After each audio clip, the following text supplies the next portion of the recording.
All right, awesome. So, just to recap for our recording, the one thing that I do need to make sure is part of our recording is that we do have ASL interpreters for this event. They are not certified ASL interpreters. They are volunteers from the fibromyalgia community who happen to have ASL knowledge. Okay. Other than that, everything else I've said so far, I think we're good. All right. So what is fibromyalgia? Fibromyalgia is a chronic pain condition. I am going to repeat myself for the recording, but it's a chronic pain condition with 4 primary symptoms. We have cognitive dysfunction, brain fog. We have unrefreshing sleep, so we can sleep and sleep and sleep and still wake up exhausted. It also includes, of course, widespread body pain. And with fibromyalgia, our pain tends to move around, so it's not just one thing that hurts predictably. You might have your legs hurt one day, and then your back hurts the next day, and then your neck. And so it changes and moves around, which can make it hard to diagnose. And then the 4th symptom is fatigue. And the way I like to describe fibro fatigue is like those old cell phone batteries we used to have back in the day, where you might charge them all night long and you'd turn them on and it would say that the battery was full and it might last 5 minutes. That's what fibro energy is like. We actually do have some mitochondrial dysfunction and a bunch of other things that are actually making this stuff go wrong. But those are the primary symptoms. The National Institutes of Health has estimated 6.4% of the U.S. population having fibromyalgia. That's 7.7% of women and 4.9% of men. That means there is a minimum, based on the population of the world, there is a minimum of 513 million people in the world with fibromyalgia and 21 million here in the United States. It works out to about 1 in 13 women and 1 in 20 men, which is a lot just right there. But add to that, I read an interview with Dr. Daniel Claw, which, Katie, I don't know if you know how to spell Claw. It is a little different. It's C-L-A-U-W. But he is one of our fibro researchers. And one of the things he said in that interview is that he believes 3 out of 4 people who have fibromyalgia are undiagnosed. So that means those numbers I just gave you might only be 1/4 of the people who actually have fibromyalgia. So that could be a whole lot more than we think. Multiply those numbers by 4. Now, in spite of how common fibromyalgia actually is, we actually rank last in the research that's being done. So over the last 10 years, about 36% of the research that's been published in rheumatology journals has focused specifically on rheumatoid arthritis, and only about 2% has addressed fibromyalgia. So let me flip that around. Fibromyalgia affects roughly 17 times as many people as rheumatoid arthritis, and yet the research published on RA is about 17 times greater than the research on fibromyalgia. It is literally backwards. And this lack of research is one of the main reasons that so many of our providers just aren't trained in fibromyalgia.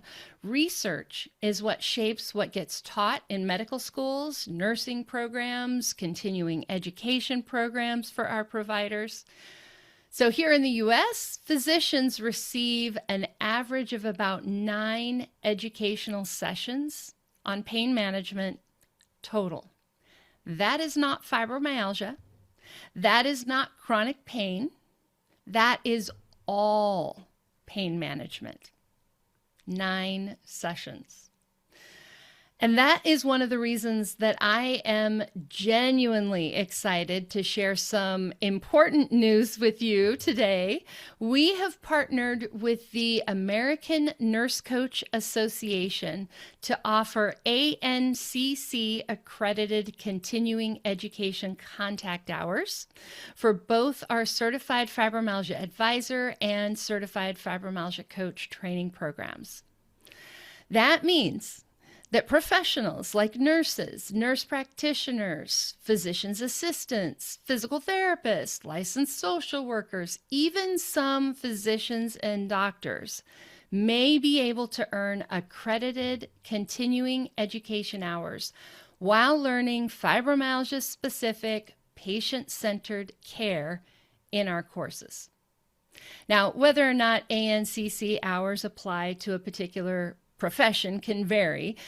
So providers always want to check with their own credentialing organizations to see if it qualifies for them. But here's the bigger point with all of that. We are actively working to close that education gap around fibromyalgia, not just for patients, but also for the professionals who support them. And as patients, the most powerful thing that we can do is learn enough to fully participate in our own care, to be able to ask better questions, to recognize red flags, to advocate for what our bodies actually need, which is exactly what you're going to hear about today. Our certified fibromyalgia coaches and advisors play a crucial role in filling this gap in care. Our advisor students complete a minimum of 22 hours of classroom training. Compare that to 9 sessions.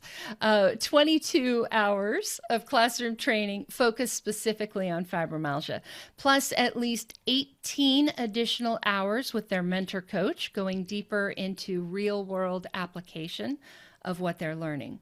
So for eligible professionals, our advisor program has been approved for approximately 34 ANCC accredited continuing education contact hours. Our coach graduates, who you'll meet today, complete over 270 hours of live training, plus a 100-hour supervised practicum where they work one-on-one with fibromyalgia patients. And for eligible professionals, the coach training is approved for up to 184 ANCC accredited continuing education contact hours. And as we talk about this, I do want to be super clear about something here. We do not treat fibromyalgia. What we do is we educate. That's where all that training comes in. We educate, we encourage, we support our clients, and we help you clarify what it is that you want to change. We hold you accountable to making the changes that you choose. We help you troubleshoot what isn't working, and we empower you to work more effectively with your medical providers. We are your support system. We're your thinking and strategizing partner. And often we are also your cheerleader, right? We keep encouraging you to keep going. And in addition, we do all live with fibromyalgia too, at least at this point as we are holding this event. All of our coaches are people who live with fibromyalgia. We have been where you are, and we have found ways to feel better, so we can share that with you. One of the things that you are going to hear us talk about today is the revised Fibromyalgia Impact Questionnaire, or sometimes it's abbreviated FICR, F-I-Q-R.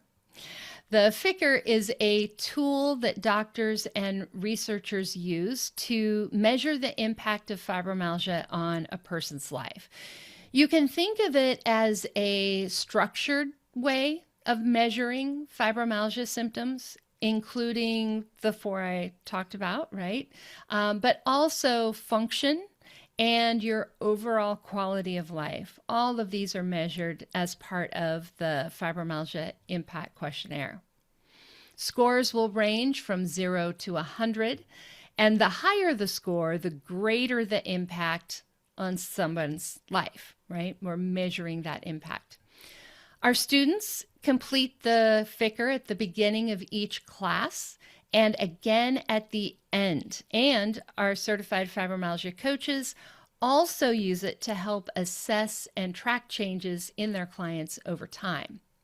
Now, before I share the outcomes from this class, I think it helps to put those numbers in context. So most fibromyalgia medications, when they work, because they don't always, they tend to improve FICR scores by about 15 to 30%. And of course, a lot of people can't even tolerate these medications because of side effects or might have other reasons that they don't want to take medications. Other therapies like cognitive behavioral therapy actually have not been shown to provide long-lasting reductions in fibromyalgia pain or symptoms.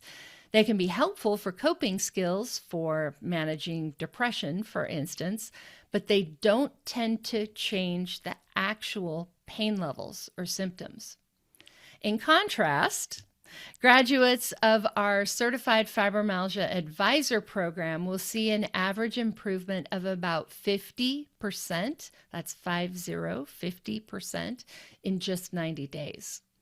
And many graduates of our Certified Fibromyalgia Coach program experience very low symptom scores by the time they complete their training, often becoming nearly symptom-free. Now, I want to be clear here.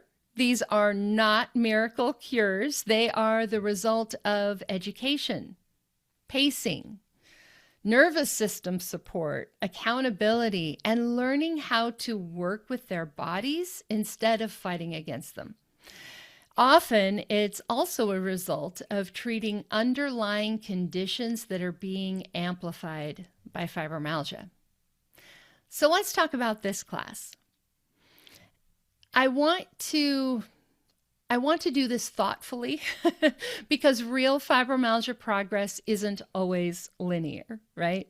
So the average score for people with fibromyalgia, just on average across the board, is 58. So a little higher than about halfway on the Fibromyalgia Impact Questionnaire. The average starting score for this class was 35, which already tells us something really important, right? These students were not all starting from the same place or even the most severe end of the fibro spectrum, right? This class was already doing better than a lot of people with fibromyalgia. By the end of the class, our average score had dropped to 24. That is an average improvement of about 31% or 11 points over the course of the program.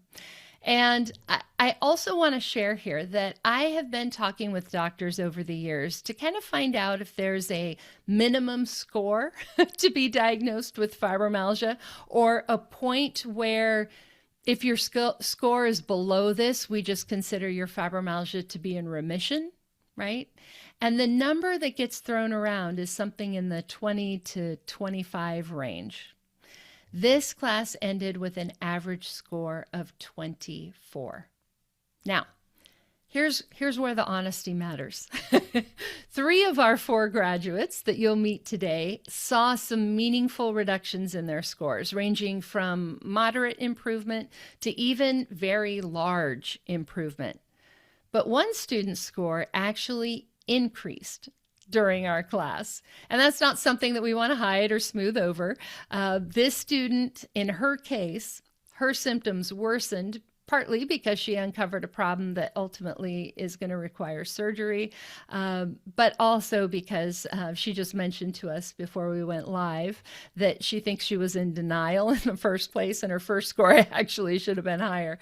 And all of that is a really important point, I think. You're going to hear from her. She's going to share her story. But sometimes progress doesn't look like a perfectly linear upwards improvement.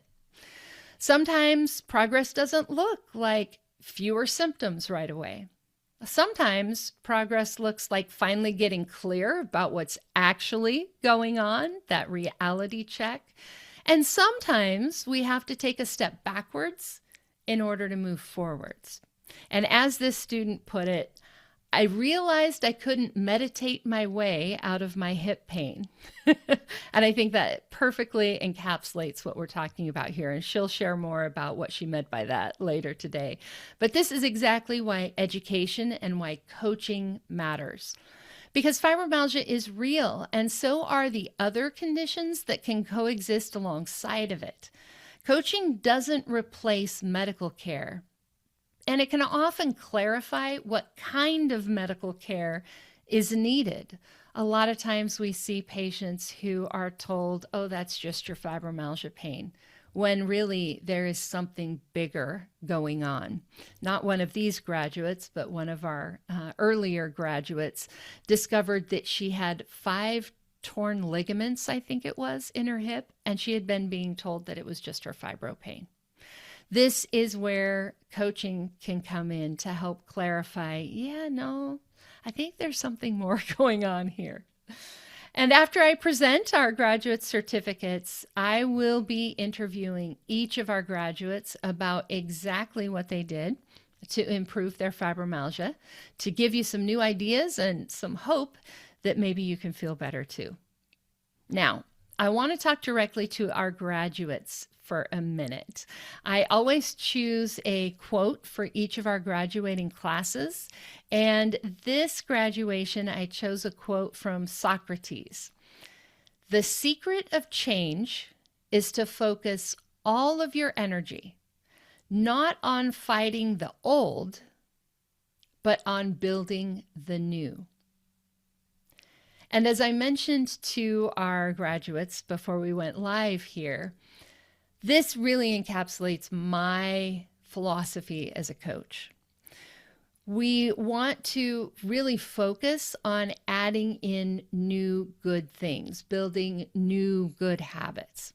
It's less about trying to change who you are and trying to add in new things. And as we add in new things, those become the default, and the old bad habits that aren't serving you kind of fall away.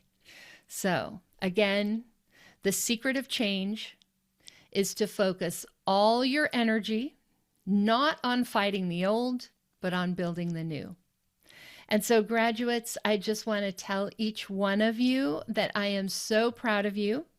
The way that you showed up for yourself, the way that you took advantage of what was being offered to you and really put that into place to improve your fibromyalgia, to get clear on the things that needed to be changed and improved and fixed, and just being willing to go out and help other people. One of the other things that's unique about this graduating class, we have one coach who's graduating, but the 3 advisors who are graduating are all planning on becoming coaches themselves too.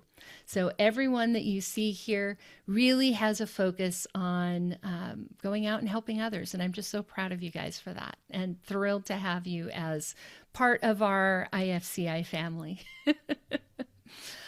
All right. At this point in our event, I want to present our graduates with their certificates. Now, as we do this, this is the part, like I said, where I want you to imagine that our graduates are walking across the stage to receive their certificates. And so to help you with that, I'm actually going to switch to a slideshow so that you can see the certificates that they're receiving. So bear with me for a minute here while I get that slideshow up. You can do it. There it is. All right. So we are going to be presenting our graduate certificates. First up, we have our certified fibromyalgia coaches. This singular, we have one coach. This graduate has completed both our introductory certified fibromyalgia advisor course, as well as our certified fibromyalgia coach course. And she's completed a 100-hour practicum coaching fibromyalgia patients directly. It is my pleasure to certify that this candidate has completed all course requirements in a satisfactory manner and is eligible for graduation as a certified fibromyalgia coach. Kirsten Goldstein is receiving the designation of certified fibromyalgia coach, as I mentioned. Kirsten is a fitness coach and a behavior change expert with over 25 years of experience, supporting clients worldwide in building sustainable movement and lifestyle habits. After being diagnosed with fibromyalgia in 2019, she began specializing in gentle, empowering approaches for people with chronic conditions. Her work focuses on pacing, energy management, and well-being to support an active life without pressure or guilt. She loves traveling and working from inspiring places wherever in the world they may be. Kirsten is currently taking new clients, and she works with her clients in both English and in German. Congratulations, Kirsten. I would now like to present you our newest fibromyalgia advisors. It is my pleasure to certify that these candidates have completed all course requirements in a satisfactory manner and are eligible for certification and graduation as certified fibromyalgia advisors. First, we have Biani Ithandi Garcia Rodriguez, and I really hope I said that right because I forgot to check with you. And Biani is receiving the designation of Certified Fibromyalgia Advisor.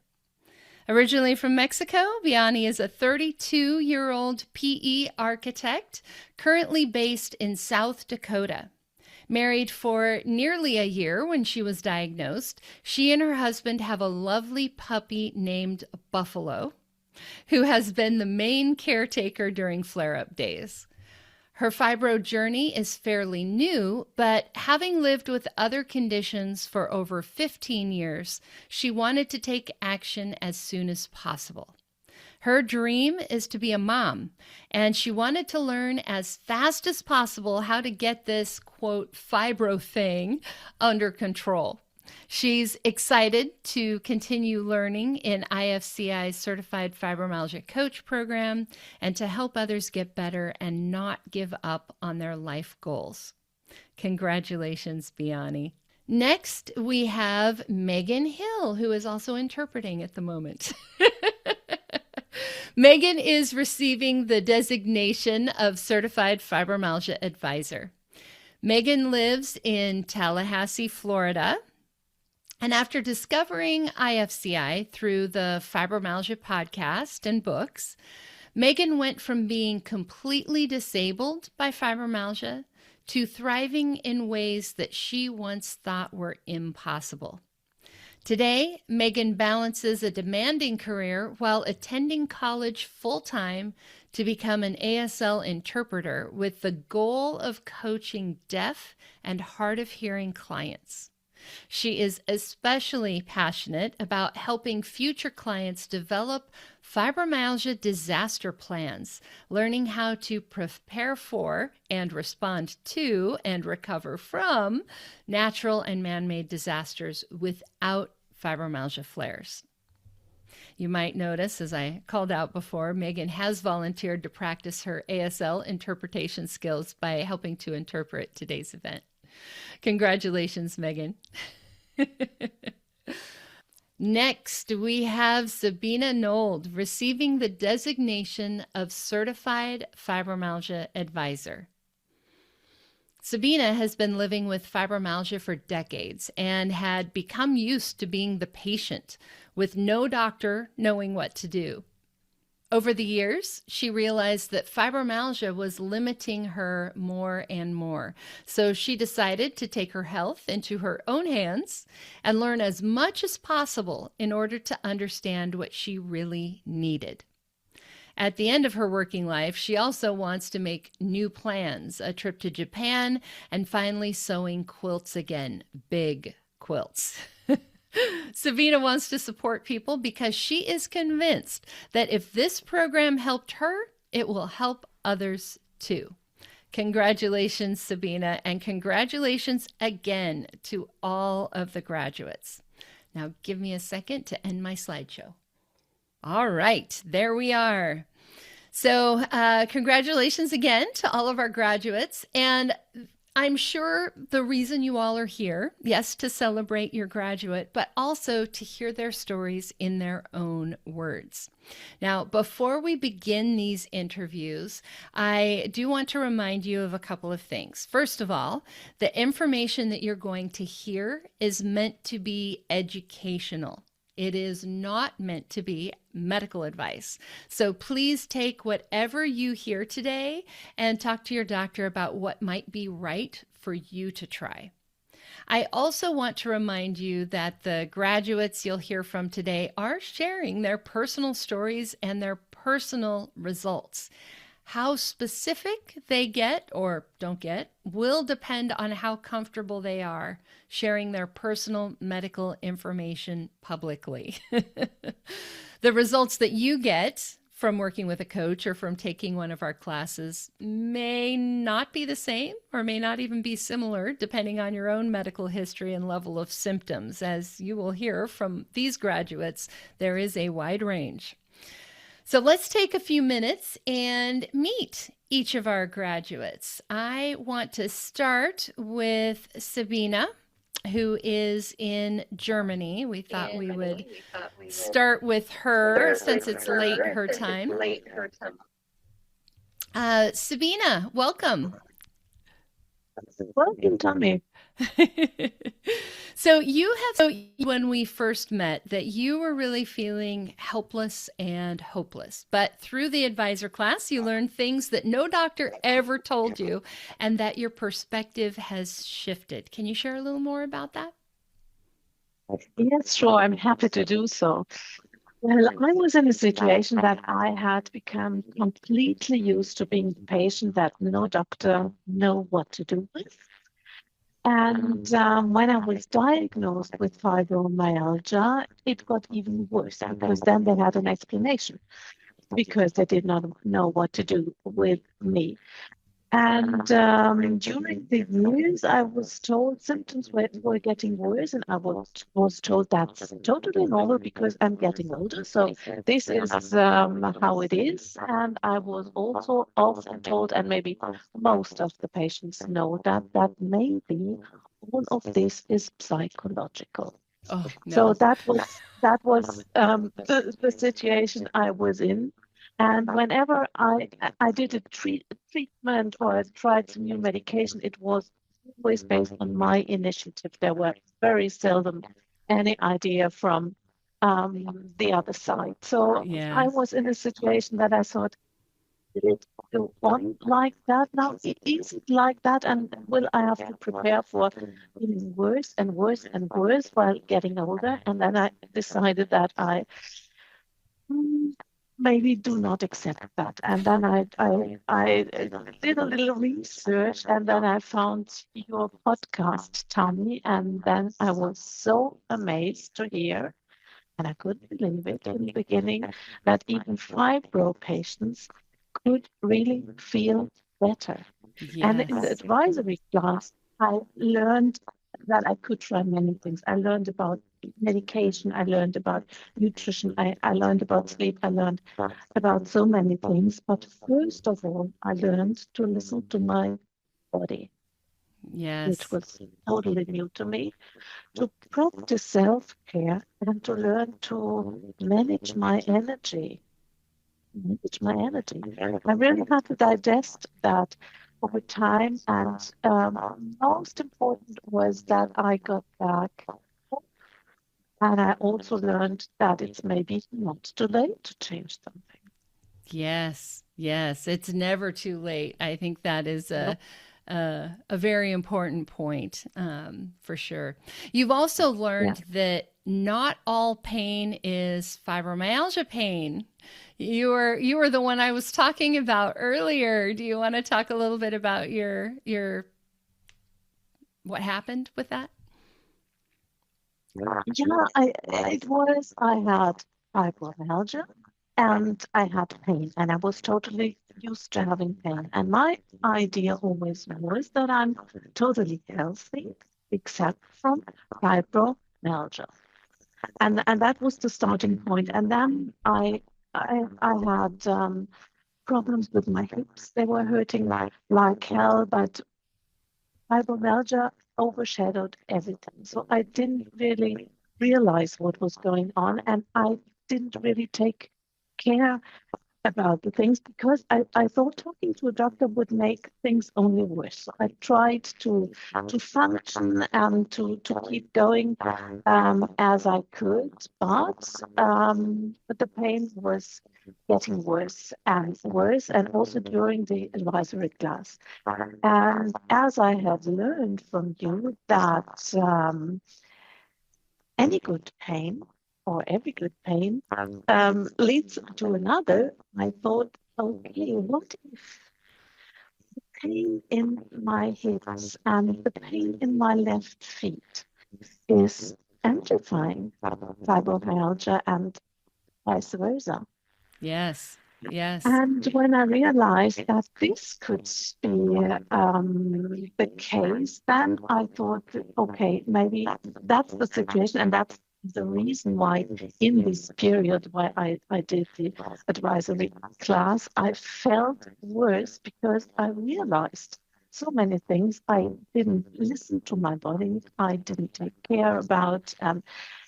Yeah, I think that that was the situation that I realized that there is much more to do than I thought, and I unpacked this package, so to say, and to see what's really in it and what would be the next steps to really feel better. Because ignoring the hip and the feet and all the other things, that was true. That would really make things worse. So it was time to take care for that.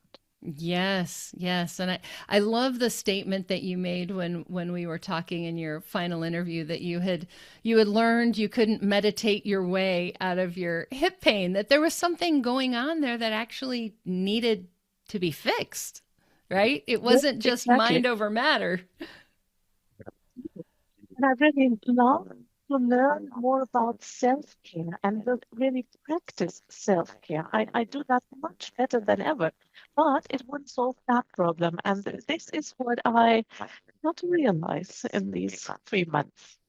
Mhm. That's right. That's right. I'm excited for you to maybe take the Ficker again after you have your surgery and get all healed up, to see what your score might be now. Yeah, yeah, exactly. Now, Yeah, and go we ahead. also talked about maybe I was too optimistic in the beginning or not really honest to myself. That could also be the case. Maybe it's not really worse. Maybe I'm realizing more and more how the situation is. Also be the case. Yes, absolutely. And we actually find that pretty commonly that people are in a little bit of denial about how much fibromyalgia actually is affecting them. And so by the Yes. end of the class, you actually have a more realistic number, and maybe the number at the beginning was lower than it should have been. Yeah, yeah. Yeah. Oh, goodness. Yeah. So So the question is, what means worse? yeah, yeah, exactly, exactly. And I think this is really important to talk about because for a couple reasons. Number one, we don't want to just like everything is perfect and like brush the things that aren't perfect under the carpet. That doesn't help anyone. But also, I think this is very realistic for how fibromyalgia does. I don't know how it does improve, right? Sometimes we take a step back and then we take a few steps forward and then we take a couple steps back and then we move forward. So this is, I think, a very real picture of what real healing looks like. Exactly. Yeah, awesome. Yes, I think it was time for an honest inventory. Yeah, definitely. Definitely. So, what are some of the things that you have done that have helped you? Even though your score at the end was worse than the beginning, there were things that you've done that have helped.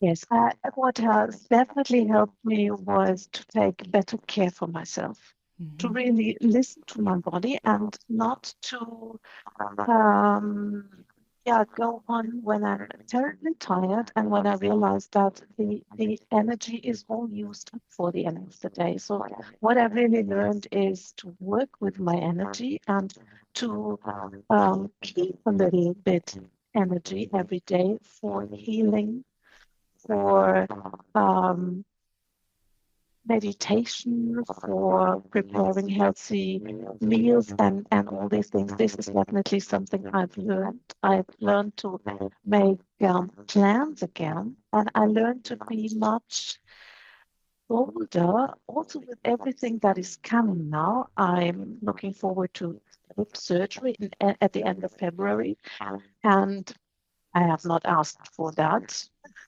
for sure, but I also feel that I'm much in demanding what I need. And first of all, I do much better realize what I really need, what I really need, but I'm also saying it. I'm saying to heal again, I need this and this and this to feel better after the surgery and to have that really in mind that mine is maybe different than from other persons, and that I really have a clear strategy what to do and to ask for help, to ask for the best circumstance I can have to recover as soon as possible. And I think this is something very, very important that I have learned, that I need other things, maybe more things, to care, that I need a quiet room, for example. That this will make a big difference on, yeah, how much pain I will have after the surgery, but also on how long it will take if I feel better, if my mind can calm down, if I can sleep, if I can have a good rest. So this is something that I'm very aware of now, and I don't think that I would have realized that before the advisor class and before the fantastic help of my coach, Kerstin. She worked so straight and so clear on that to really realize what I need, and also gave some new ideas of what I could need, and which I had never thought about. So I think this has changed a lot, and I think also in that situation that I will have to do some things I never thought of. It is very, very helpful to have a clear picture what will help. Yes, yes. You were telling me some of the things that you were asking for, like a private room. I was like, oh my goodness, Yeah, some of these things I never would have even thought of. I think that's fantastic. And you're right, it will make a big difference on how you feel mentally, emotionally, but literally your pain levels will change because exactly. of the quiet and the calm. Yeah, you bet. That's awesome. So, talk with us just a little bit about your awesome coach, Kirsten, who we're actually going to meet next. But what was it like working with her? How did she help throughout this process? It was a fantastic process. She helped me so much. And first of all, having a coach who is suffering from fibromyalgia, and then Cassie is doing very well, that helps a lot because she exactly knew what I was talking about. I didn't have to explain things and have to explain that my body works differently, that I need different things. She exactly knew what I was talking about. And then she had this fantastic way of being very patient and careful with me so that I could find out things on my own. So that was really, she always gave me ideas and made suggestions, but she also always left enough space for me to find out myself what I really needed, because sometimes this is very, very individual, and that made me trust her. And I think that is the most important thing to working with a coach, that you have somebody you trust, and even if you do things you never have done before and you never thought you would do, just trust someone and try it. I think that's awesome. Yes, I agree with that 100%. I mean, how many things have we all tried with our fibromyalgia? You know, why not try something else? At the very least, very, very least, you're talking to somebody who gets you, right? You're talking to somebody who Yeah, understands, and that's always helpful. yeah. It also like hope. Yeah. Yes. Yes, very much, very much. Well, thank you again for sharing your story, Sabina, and congratulations on your graduation. We are going to be seeing Sabina again. She is going straight into our coach class, and so she'll be graduating as a coach in a while. So, congratulations. Thank you very much. All right. And now we are going to talk to Sabina's coach, who also happens to be in Germany. Kirsten, congratulations. Thank you, Tammy. So you, as I read your bio, you know, you already have a lot of experience when it comes to the body, right? Fitness, health, all of that. How have things changed for you learning more about the fibromyalgia piece of things specifically? Things like what were you able to do now that maybe you couldn't before? Yeah, you're absolutely right. I have been working in the health and fitness world for a long time as a gym owner, personal trainer, group fitness instructor, lots of different jobs. This year, actually, it's 30 years. I Oh just my goodness. counted. Yeah. Oh Lord. So 30 years ago, I taught my very first aerobics class. So I thought I had a pretty good understanding of health and my body in general. But fibromyalgia is different. I had to learn how to take care of my body and mind in a completely different way, a new way. For example, I've always avoided supplements in the past. Like I always preferred eating an orange to taking a vitamin C pill. Right. But I learned in your programs that certain supplements can be quite helpful for giving me the energy that my body needs. And so I changed my mind. Yeah. And it happened like that with a lot of things. But all of the small and larger changes I've made over the past few years, they now allow me to lead a pretty active lifestyle again. I go on long hikes, I travel the world, as you mentioned before, I work full time, and I just do the things I truly enjoy. Yes, I love that. I love that. And, you know, we talked about some of that when I interviewed you for the Fibromyalgia podcast. Your husband had really wanted to go on a very special, very important hike, and you were able to do that with him. You want to mention that real quick? Yeah, in October of 24, we did a 9-day hike at altitude. We went to Nepal to the Everest base camp, and I was perfectly fine and I could do that and enjoy all 9 days. And I think you said you actually did better than some of the other non-fibro people on the Yes, hike. yes. It wasn't easy, like I prepared quite a bit, not just physically, mostly actually mentally. But if people are interested in that, they can just re-listen to our podcast from last Yes, year. exactly, exactly. I think it's cool to mention though, because that is such an example of something that I think so often as people with fibromyalgia, we have sort of this box of what we think is possible. And that is so far outside the box that I love mentioning it. Not everybody's going to want to do that, and that's fine. But if you can hike Everest Base Camp, then somebody else might be able to go back to work again, right?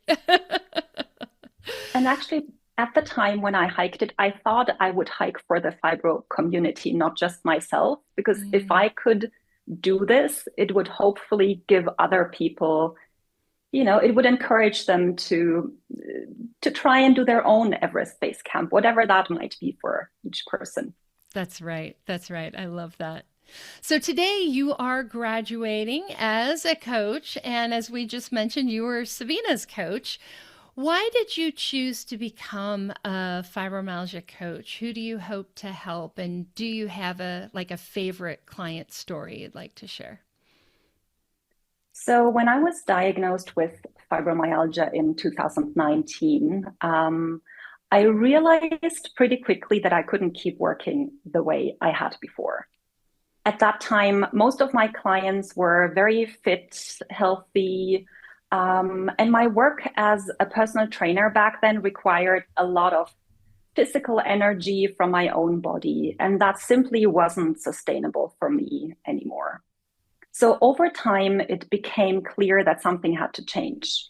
And a few years later, actually in 2022, I had this clear inner knowing that I wanted to bring two worlds together, like my long-standing background in health, fitness, movement, and all those things, and my own lived experience as a person living with fibromyalgia.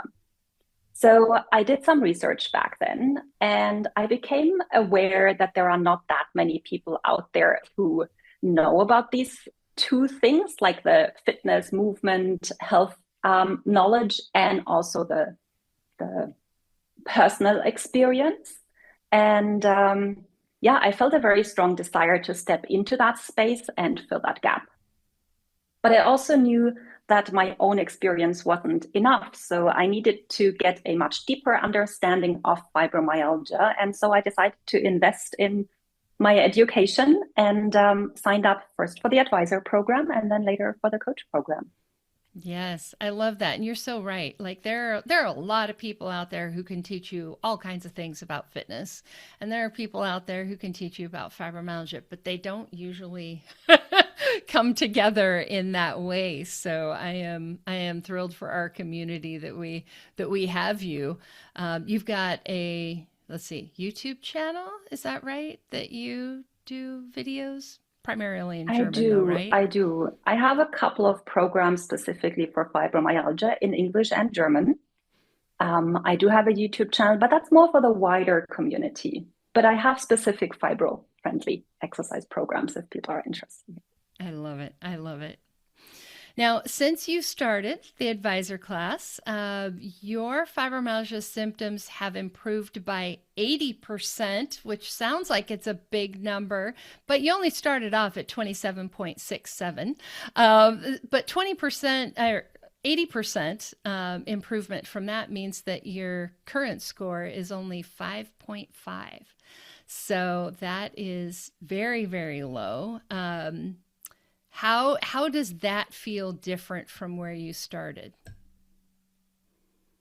It feels very, very different. Like you mentioned before, I started in a pretty good place, but I knew that what I was doing before I met you wasn't enough. So my hardest time, if I look back, was between 2015 and 2017. I worked a lot. I owned a gym. I pretty much spent all my days and weekends working. And I had no idea that fibromyalgia even existed. I just knew that something was really wrong with my body, but I couldn't explain it. And that was incredibly frustrating back then. And so, I learned that I had to make changes. Yeah.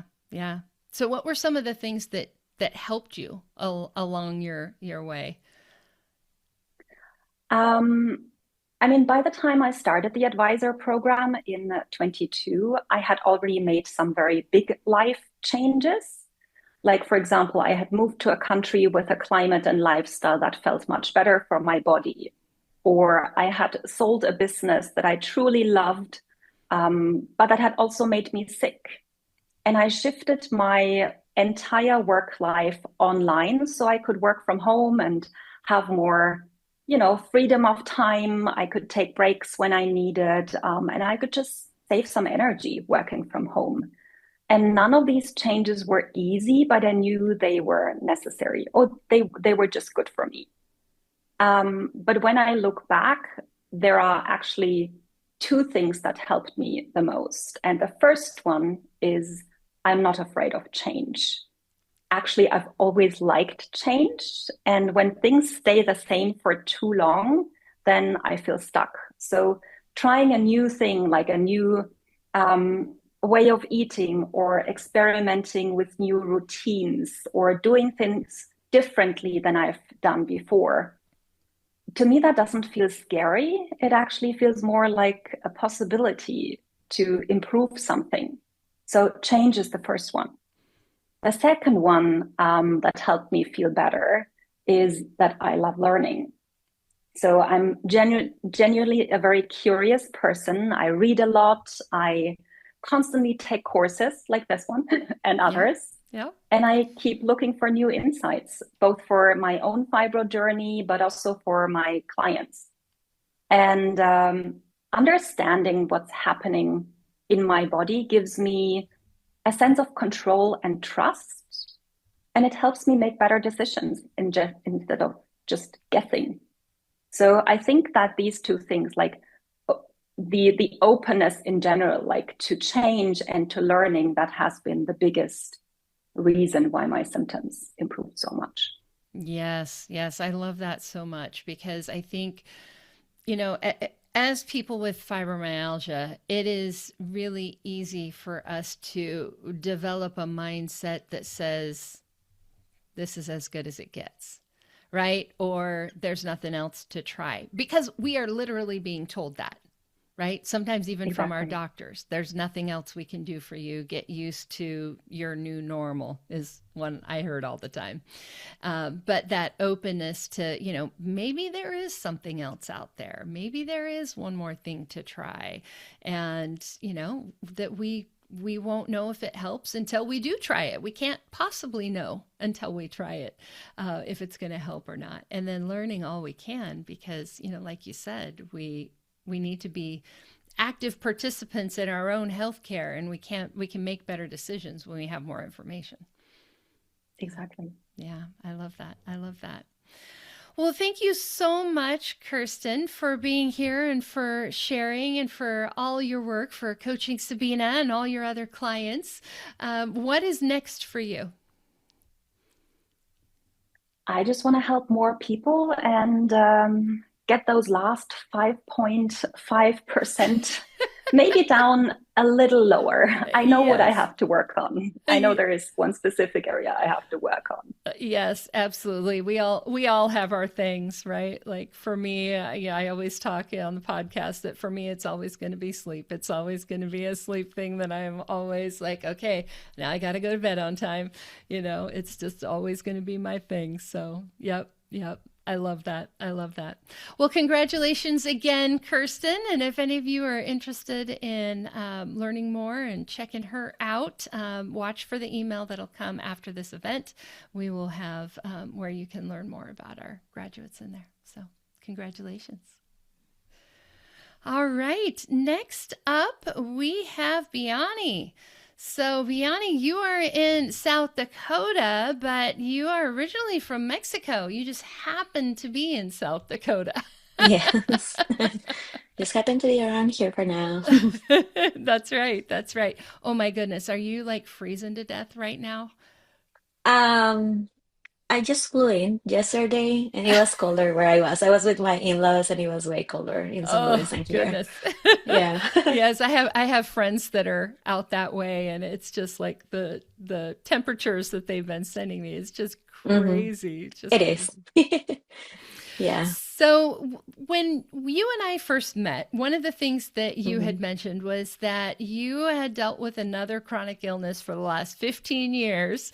And so, when you got your fibromyalgia diagnosis, you did not want to wait around for 15 years. You wanted to get help right away. So, share a little bit about that, if you would, and maybe the difference between what it was like when you didn't get the help right away versus what it was like this time to get that help. Yeah, for sure. So I was diagnosed with hypothyroidism in 2011, I believe, towards the end of that year. I was 17 at the time, I was young, I was living my best life. And I was a very active teenager. Like I will be in all sorts of group schools, I'll be in drama club, I'll be doing all the things because I have all of this energy, right? So when I heard the diagnosis for the first time, it didn't ring to me like it didn't make sense for me that I needed medication for my entire life in order to be able to function. Because in my little 17 years old brain, I was functioning well. Obviously, I wasn't because I went to the doctor for a reason, right? But it took me a long time to realize the importance of my treatment. And I was surviving my condition. I think I was not really listening to what my body was saying. I didn't want it to see my symptoms as symptoms. So it was very easy for me to like skip my medication and like skip my doctor's appointments. And my parents are on the line and they're not gonna let me lie that that happened a lot. It took a lot of years. I want to say it took at least 10 years or more for me to switch my mindset into I need this medication in order to feel good. And what actually happened was that one day I was sitting at my consult with my doctor, and he was like, if you continue like this, you're gonna like you might risk your chances to become a mother one day. And that's when it clicked to me. And was not I was not near to meet my husband yet. I was not near to be married or to be thinking about I'm gonna be a mom tomorrow or anything like that. But just having the idea on the background of risking that made me take a little bit more action into that. Just because it's my long life dream to be a mom. Yeah. So I started to switch my mindset to that, and after that, I started to seeing. Um, I passed sorry to see for doctor to doctor and see which one was more like aligned with my vision of what I wanted to do. Mm-hmm. And I had a lot more determination after that point into doing that. So whenever I was able to have my thyroid under control, that it took me about 5 years since the moment I decided to actually start doing something until I was actually like unstable, like my labs were in the function like the typical range Mm-hmm. on my thyroid medication and everything, and I was able to be stable in one treatment and all of that. Um, and that's when I was like, okay, like it worked. If I should have done this earlier, maybe could have prevented a lot of other conditions that came along the way. Because it's like it started with hypothyroidism, but right now it's not just hypothyroidism, right? I have other other conditions that have add up to the package into what I was That's needed right. to have. And so when I first started to feel bad again and I got the diagnosis with fibromyalgia and I read how complex it was and I find out how little information was about it, I was like, okay, I'm not gonna wait this time. I have to do something right now and I have to start addressing this. Yes, yes. And how has that been getting started right away? Like it I imagine you're feeling better faster. Yeah. So earlier you mentioned like it's never too late to start. Yeah. I I can relate the other way. It's never too early to start. Like I was diagnosed on May at the end of May on 2025, and after that I was basically like trying to find all the courses I could find of. I couldn't find anything. Uh back in Mexico for fibromyalgia specifically. A lot of it has to do like I've never searched for this word before, right? So it was Right. harder to find information.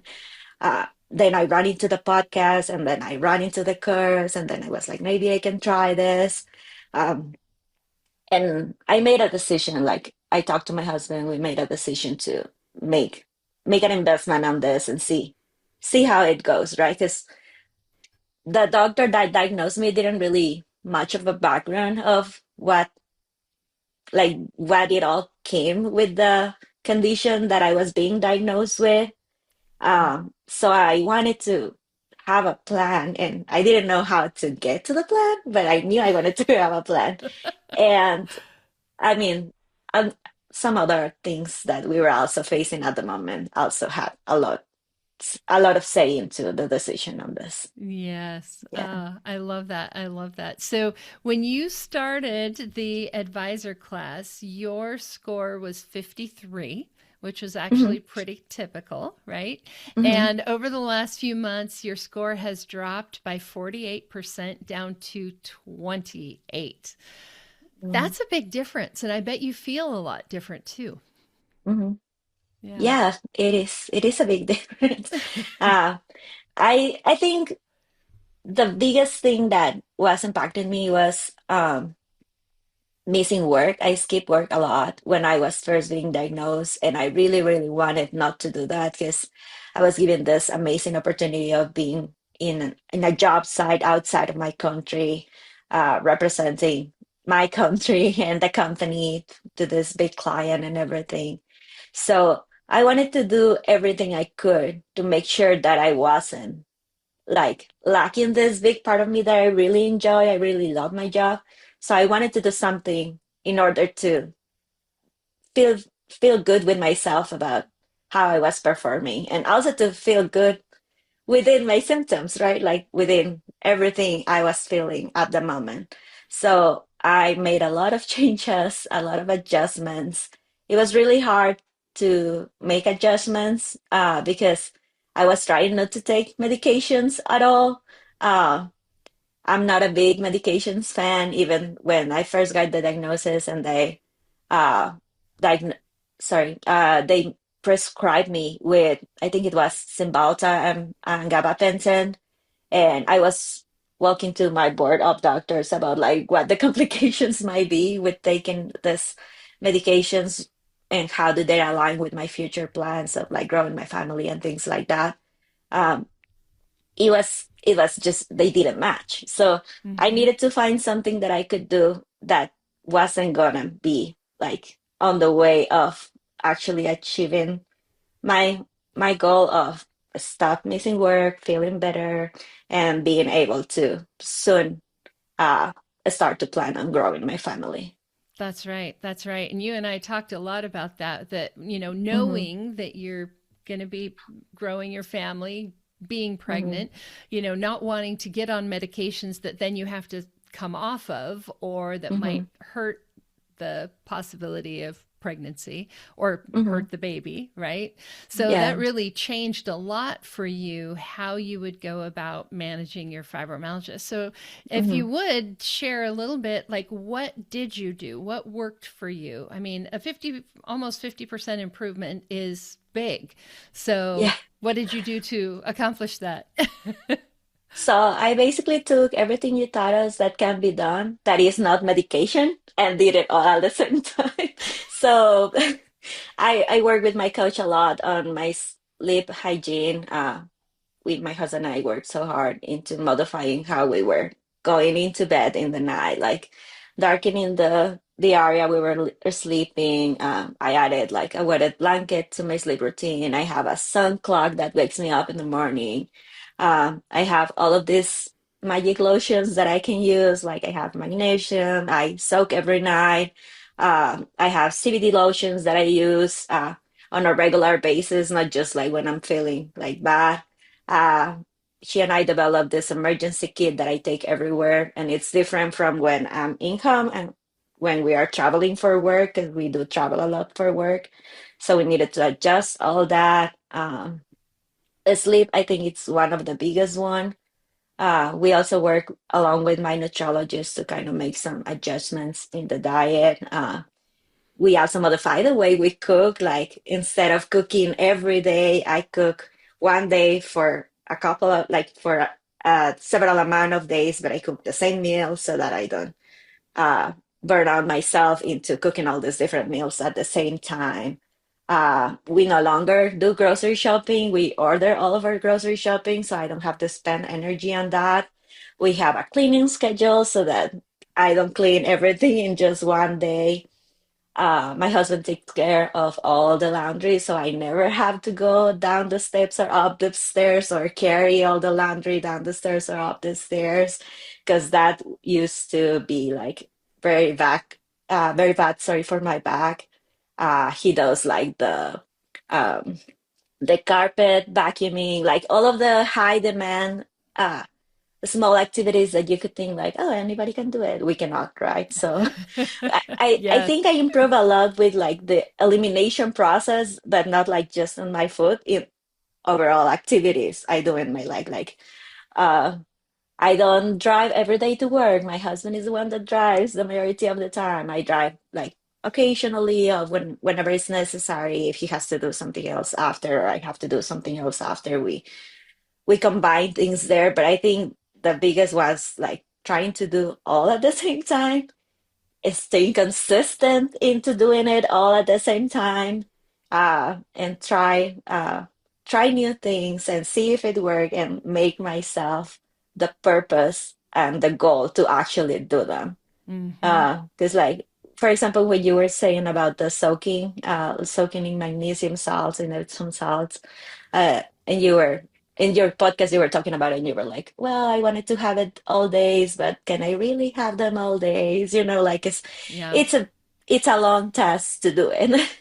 You have to clean the bathtub, you have to fill the bathtub, you have to get in the bathtub, then you have to, It's a it's a whole whole thing. thing. Yes. Yeah, it is a whole thing. But I didn't want it to take more supplements or medications. So I need to put time in my schedule to do that and make sure I do it at least every day I'm home. If I'm traveling, I have other alternatives of things I do, like I take long warm showers, followed by magnesium lotions and things like that. But if I'm home, I'm gonna make the time to do it. So Yes. I think it's there's no right recipe. It was just Yeah. everything. Yes, yes. I love that. I love that. And it's so funny because when people will attend this event, sometimes Hmm. I'll get a comment afterwards, yeah, but what did they really do? And it's like, no, this is what we really did. And it Yeah. really helped that much, you Hmm. know? Yeah. Yeah. Yeah, that's Yeah, it was amazing. it was great. Yeah, I love it. I'm so grateful for it.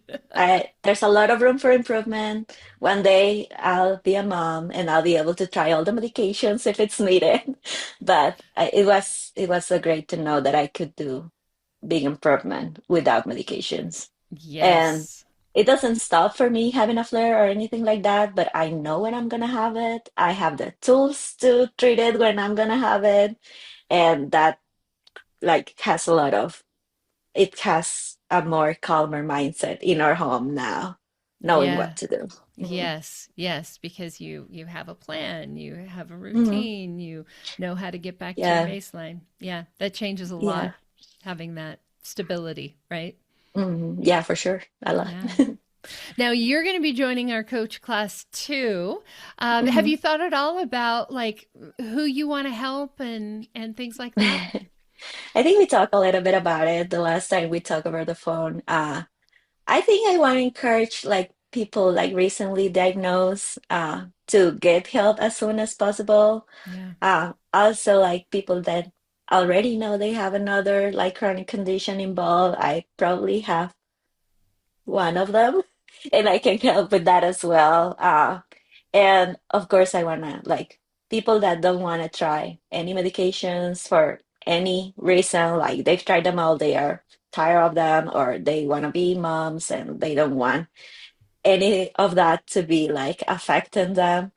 I have so much research that I did during all these months with you and Brenda, and I think that's probably going to be my focus. And I Mhm. think it aligns with me because I'm, like I say, I'm not a big, my parents were never like, your head is hurting, take an aspirin. Like we were always like trying the alternative way. So it kind of fit very well with Yes. this pad. Yeah. Yes, and I can see you. I mean, after you have your babies and after you're a mom, I could see. I mean, I have people who message me all the time. I want to have a baby someday. How do I manage my fibromyalgia and how do I go through Mm-hmm. pregnancy? I can definitely see you Mm-hmm. helping those people too. And it's yeah, it's scary because when I haven't found you there yet, or I haven't found Brenda yet, I went to like Facebook support groups, and they are not so nice. I remember crying one day with my husband because I was like, I didn't know what was gonna happen, right? It was like kind of pushing away our plans, or we Mm. didn't know what was gonna do with our plans. And I posted a question like, "Hey, any fibro people have experience with pregnancy? Like, what do you guys think?" And I got the worst responses, Oh, like, no. don't even think about it, get a dog instead. Like Oh people, my goodness. and it's important to know that how much this condition can affect like your mentality, and we're obviously always like on the negative mindset of things, so we tend to be negative about everything. Like if I cannot deal with myself, how am I gonna deal with this Hmm. much more, whatever that much more is, right? So I really think I do want to focus on that because there was not much information, and Oh, Brenda and you did an amazing job supporting me into researching what was good, what was not. And my doctor also, I don't want to leave her out. Like Emily, my doctor here in South Dakota, she was very good at answering all my questions that I would text her like almost every day. And like, can I take this supplement? We saw this at class. Is it okay if I try it? Like, and things like that. So yeah. that's awesome. Hmm. That's awesome. Now, we can't not talk about Brenda. What was it like working with her as your coach? Oh, it was amazing. I felt like she's so sweet, and she's so organized. Like I felt like I've known her forever. She was so great. She was so smooth. She was so open at all my questions. Like I did, she even helped me do some research in some of the questions that I have. She was always keeping in mind my goals, and she was always like, yes, let's ask your doctor first, and then we try this. And she was very good at following up, like whatever we have decided to try. We even had some couple sessions. Kyle joined us for, I think, one of the calls, and on our final call of the 9 sessions, he had some inputs on that in there as well. And she was so open to help him being my main support system because Right. we're together all the time. Yeah. So I think it was amazing, and I remember reading her bio from your webpage and saying, I think this is the right match for me because she also has some other conditions, and she's a Yep. mom, and her daughter has fibro, and she just became a mom. So it was a lot of things that made click for me to work with her, and I just loved her.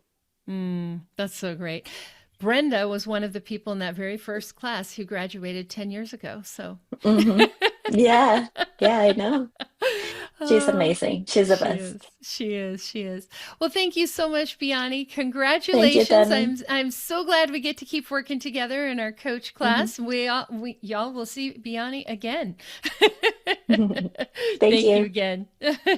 All right. Now we are off to Florida. We are going to meet Megan, who has been interpreting, along with Katie, who's interpreting Megan's, so she doesn't have to do everything all at the same time. Hello, Megan. Hello.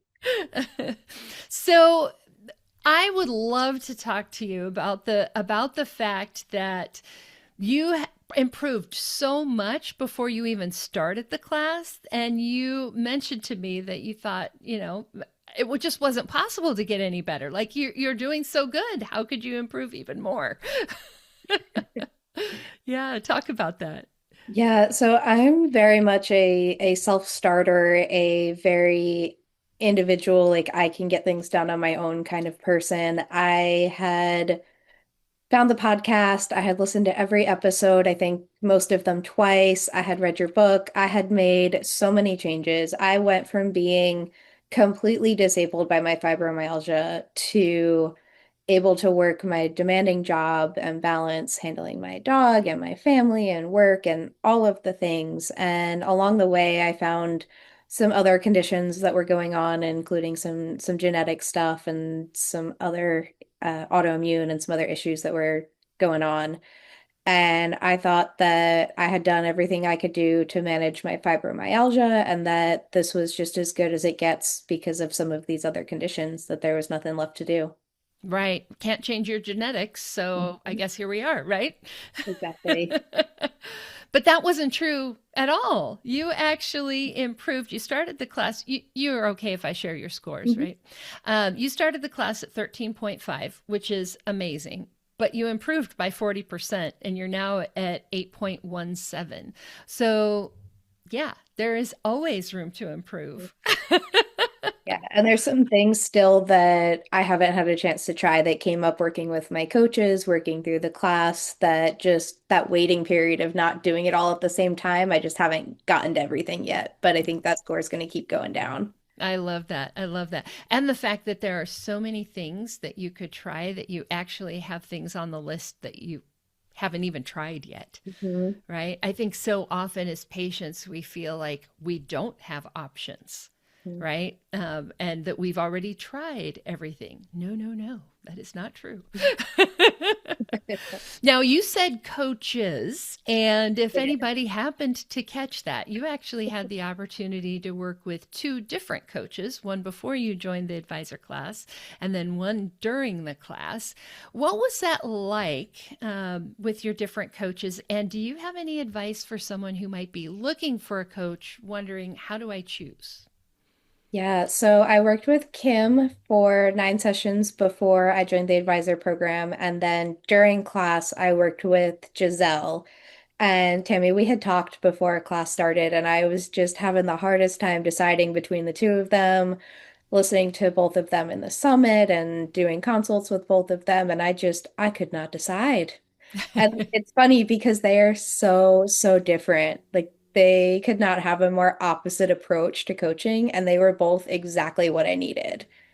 And working with them in the order that I did was perfect because I did some of the mindset shifts, some of the nutrition shifts to give me the energy, to give me that focus and that clarity through my brain fog to then be ready to do some of the more cognitive heavy and specific procedures for supplements for deciding changes to my healthcare team, some of those things that really took a clear head and focused energy. I then had that and was ready to do that with Giselle, especially with her nursing background, learning a lot about how some of my other conditions were interacting with my fibromyalgia and doing that other level of work where Kim has the background in nutrition and sleep and Giselle's nursing background. It was exactly what I needed when I needed it. Awesome. Awesome. And I mean, let's be honest, you kind of can't go wrong. We've got amazing people. Absolutely. No, nothing but amazing things to say about both of my coaches, about you and your program as well. Oh, thanks. Thanks. So, what did you do to improve your scores? Yeah, so I mentioned briefly supplements. There were a handful of supplements that I ended up kind of stacking together to really help with my energy and my brain fog.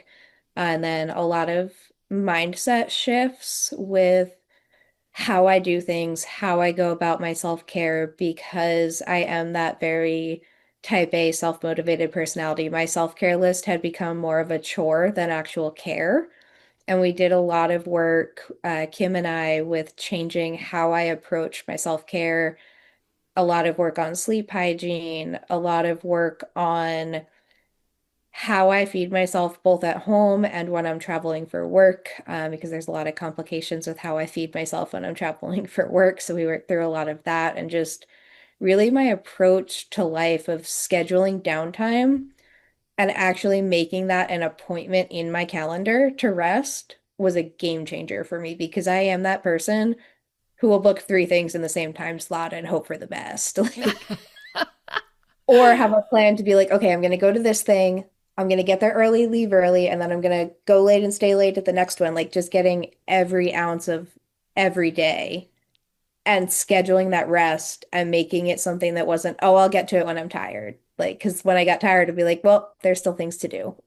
That's right. That's right. I recently recorded a podcast episode, and this is one of the things that I talked about. Rest isn't something that you do when there's nothing else to do, because Right. there's always something else to do. Yeah. And then Giselle and I worked really hard on changing my medical team, changing some of my Yeah. supplements. We worked a lot on my gut health, which has been amazing. Just having more like less stomach upset, eating more regularly, and just changing my healthcare team. I'm actually changing doctors next month. That Giselle and I worked quite a few sessions on what I really wanted and needed out of my doctor because I knew I wasn't getting what I needed, but figuring out what I was looking for was something that she was a lot of help with, and I'm really hopeful that's going to be a better fit for me. Yes, I think that's great. I think that's great. So, two things that you said that I want to share for folks that I think kind of illustrate the whole thing here. You mentioned that you accomplished more with Kim on your sleep in 3 months than you had for the whole rest of your life trying to improve your sleep. Yeah. Yeah. Trying to do that on my own was just not working. I got sleep studies done. Nothing showed up. And my last sleep study was when my fibro pain was still really bad, which thankfully has not been my main symptom or my main concern in a few years now. It's really been that energy and that brain fog that were my big concerns. But my last sleep study was before my pain was under control, and they just kind of wrote it off like, you're in pain, it's going to wake you up. Like, sorry, get used Mm-hmm. to it. Mm-hmm. And it just never really got better. Here's some medications. They made me super groggy. It made it hard to get up in the morning. I was like, I'd rather just have bad sleep than not be able to get up and do the things I need to do in the morning. And I was just suffering through bad sleep. Mm. Gosh, that just hurts hearing it. Mhm. The other thing that you said that I love was that you think you have more energy now than you did when you were a teenager. I mean, I was always kind of like Biani said, like I was always that active kid. I was the varsity athlete in high school. I did competitive gymnastics outside of school for 9 years. I had trained for 18. I always had a reason for why I was tired, why I was pushing through. I worked two jobs. I worked as a gymnastics coach and in a busy restaurant. I had my school sports in the fall, and then I had my year-round sport through the club. So at one point, I was doing two competitive gymnastics teams at the same time. Like, there was always a reason for me to be tired, for me to be dragging and just surviving and pushing through. It didn't really click until after I finished high school, went off to college, was no longer doing sports, was down to one part-time job, and I was still feeling more and more tired and just worse and worse. And I was like, okay, there's not a reason anymore. Something else is going on. Yeah. But still, it took me another 4 or 5 years after that before I had my first true fibro flare to really get diagnosed and start doing something to manage it. Right, right. I think that our culture is so busy, Mhm. right? That I think it's really easy for all of us to be like, "Oh, well, that's why I'm tired." Mm. Yeah, it's so good. Yeah, it was like a So, badge of honor to be tired. Like I did all these right, things. right, right. Exactly, exactly. And if you're propping yourself up with, fewer hours of sleep and more coffee is like you said, a badge of honor. No, folks, no. Is there anything specific that you want to mention to the folks who might be listening in on this that really helped you with either of those things, your sleep or more energy? So with more energy, it was two very specific supplements. For me, it was the D-ribose and the MCT oil. For one for energy and one for brain fog were really helpful. I also started taking GABA and glycine for my sleep, but honestly, that was not really the biggest change for my sleep. It was fixing my serotonin and my norepinephrine levels combined with the sleep hygiene. And I had tried the sleep hygiene before, and I was like, oh, that doesn't work for me. Like, that's a waste of time. Like, I've been there, done that. Like, what's Hmm. next? But it was because I didn't have the right chemical soup in my brain to support sleep. But if I had just done the supplements, I don't think that alone would have given me the improvement. I really think it was the combination of doing those two things at the same time that really made the difference. Yes, I would absolutely agree with that. Sleep is so freaking complicated. Mm. I mean, there are so many things that go into what makes good sleep or even measuring what's good or bad. Scott and I talk about that often. It's like, oh, goodness, I got, 23 minutes of deep sleep, but I feel great today. How is that possible? Yeah. So, yeah, I think you're right that it does have to be a combination of stuff. Yeah. Mhm. Now, you are also going to be joining our coach program in a few months after you finish a couple other things, because Megan always has 15 things at once. I would love for you to share a little bit about who you hope to help. Yes. So as we've seen, I'm learning American Sign Language. I'm currently an interpreting student full time, and I really want to coach deaf and hard of hearing individuals in American Sign Language. But I also really want to coach any client in English or sign language who is living in a place where there are often natural disasters, whether that's earthquakes, wildfires, hurricanes, tornadoes, any other emergency that could happen. Of how do you respond to that disaster? What do you do beforehand to be prepared if you need to evacuate, if you need to shelter in your home without power? What are all of the things that you really need so that you can survive that emergency without having a fibromyalgia flare? My background is in emergency management. That's what I do for a living, and I really want to bring that into my coaching practice. That just makes me so excited. Both of those things. Having an ASL coach obviously would be amazing, because people who can't hear also need coaching if they have fibromyalgia. But also just that everything that you just said. I mean, the thought that we could go through a disaster and not end up in a fibro flare, like even that concept blows my mind a little bit. Yeah, I mean, I am sorry, I am living proof of that. I mean, I have gone and worked a hurricane for 2 weeks out in a field, living in responder housing that was built in something that was literally a field hours before we got there, communal housing, beds that aren't mine, doing manual labor for long days, and I did that without a flare. It is absolutely possible if you know what you need before it happens. That's right. That's right. And when I think about like just even how I manage my stuff, right? If there's no electricity, that means no hot baths, no heating pad. Right? There's so much stuff that when we're in our own space, like at home in our own space with all our things, right? We can manage our fibro pretty well. But when all of that changes, then what? And so I am super excited for you to be able to bring that to our community and, teach me and our other coaches as well. This honestly is something that people should be aware of, right? If you've got a fire evacuation plan for your house, you should also have a plan for how to manage your chronic illness. Absolutely. Yeah, Yeah. I mean, we see it so much in the special needs shelters and in just those stories from the public post-disaster of just hearing what they've been through, and to be able to help people prepare and to have a better or safer experience is really close to my heart. Yeah. Yeah. And I think you've even talked about like organizing some more community type things too for how to better support the chronic illness community through disasters. Am I making that up, or am I remembering that right? So I'm definitely working on some stuff with the ASL community, with the deaf community for disaster preparedness. It would be really interesting to bring some of the chronic illness community into something similar as well. Yeah. Yeah. Awesome. Well, thank you so much for being here, Megan, for bringing all your skills and expertise to our community, and congratulations. Thank you.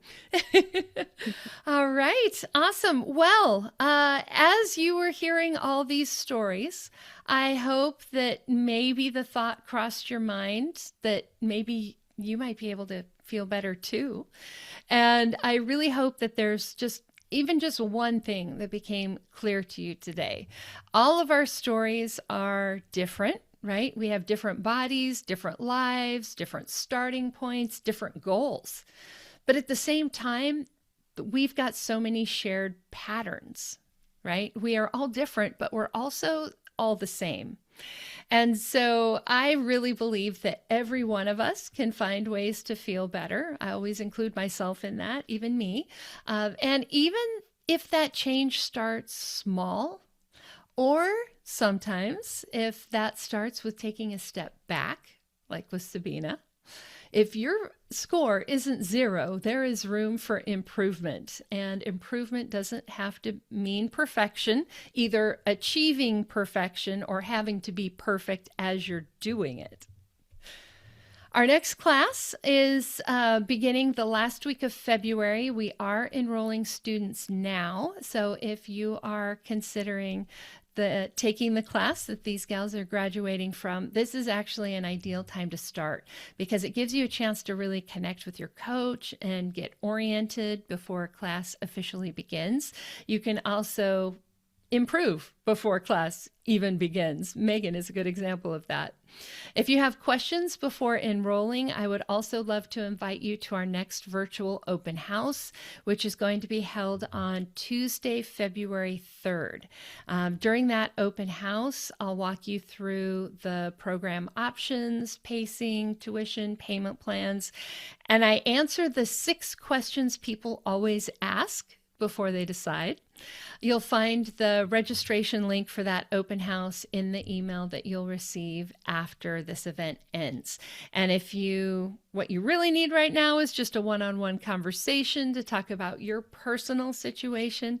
You can also schedule a consultation with a coach like Kirsten or any of our student coaches in training. Kirsten is accepting new clients now, and Biani and Sabina will be opening spots in the coming months, and Megan too, when she is able to join us. So really, no matter what you choose, I really hope that today has shown you are not a hopeless cause. Fibromyalgia is not a death sentence or a sentence that ends life as you knew it. You are not alone. Change is absolutely possible in ways that actually honor your body. And there is so much that can be done to improve your fibromyalgia symptoms, even when your doctor doesn't have a clear answer yet. Now, before I wrap up, I do want to let you know what to expect next. We are going to be sending out the replay link sometime next week. Our team does need to edit that, upload it, do all the things, and so that is going to come out next week. But right after this event, I can't remember what time I scheduled it for. It may have even sent by now. You are going to receive an email from me with links to some free resources and gifts. So books, tools, different ways that you can explore some of those next steps at your own pace, that virtual open house registration link, all of that will come in that email that you will receive from me today. For now, though, I want you to take a deep breath. I want you to notice what stood out to you today and think about what you might like to try for yourself. I'm sure there's one thing. Thank you all so much for being here, for listening, for celebrating with us. And graduates, congratulations again. You did an amazing job and you should be super proud of what you accomplished here today. All right, everyone. See you at our next one.